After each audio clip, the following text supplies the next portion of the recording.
Okay, in this next video, we've got y equals -3 times sine of 1/2 pi x plus pi. So we've got a b and a c. No d in this one, so there is no vertical shift. Let's first go to a. A is -3, which means that our amplitude will be 3. 3 above the midline, 3 below the midline. But since a is negative and since this is sine, we will be decreasing coming off the first point. Okay, so no d value. Let's go to the b. So the b value is -1/2 pi. You're going to learn to love it when the b value has a pi in it, because that makes everything easier. So your period here will be 2 pi divided by 1/2 pi. 2 pi divided by pi, pi's cancel, and 2 divided by 1/2 is 4. So our period is 4 units here, not 4 pi, but just simply 4. Now, let's work on the phase shift. The phase shift is going to be found by taking this quantity inside the parentheses and setting it equal to 0. Now it looks all scary, but this too is going to work out nicely for us. So 1/2 pi times x equals -pi. So we are going to divide both sides by 1/2 pi. 1/2 pi. Pi's cancel, and then we end up with -1 divided by 1/2. That's -2. So our phase shift is 2 to the left. 2 to the left. So we've got to think about these things when we start labeling our coordinate plane. So first of all, no d value, so our midline will remain the x-axis. If a is -3, we've got to consider that our amplitude will be going up to 3. So 1, 2, 3, 1, 2, 3, 3 up, 3 down. So here is our max values, and here will be our min values. Draw in those auxiliary lines to help yourself so you don't make a careless mistake. All right, now our period is 4. Our period is 4. So if it's 4, and also take a good look that our phase shift is 2 to the left. So we are in good shape to just number this pretty much in a standard way.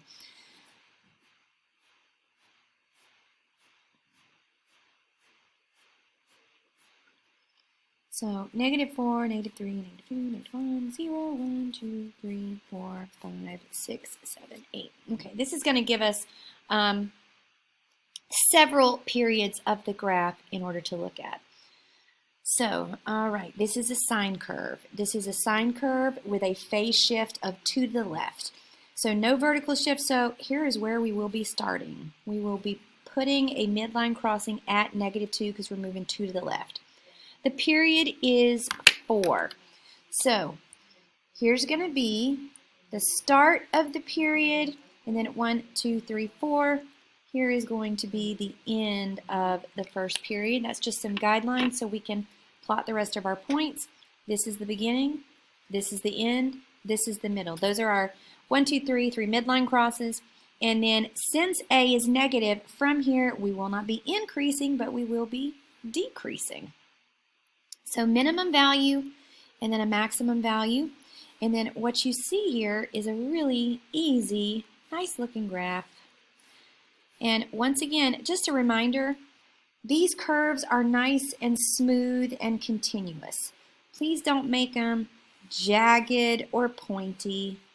Make them nice and smooth. And that is what our graph looks like. Once again, that is y equals -3 sine of 1/2 pi x plus pi. And I'll take this last 30 seconds or so just to show you the difference in the graphs when we check it out on the calculator. So, because like we talked about in class, the graphs on paper kind of all look the same. But when we compare the transformations to the parent graph is when we can really see what's happening. So first of all, here is sine x. And remember, your calculator has to be in radian mode to graph. So here is y equals sine x. And then, of course, let's make a few transformations here by adding in some a's and b's and c's. So here's negative 3 sine x, just to give you some perspective. So haven't changed the period yet, but you can see the amplitude is substantially different. And also the blue graph, the parent function, is increasing from the y-intercept, and the red graph is the transformation is decreasing.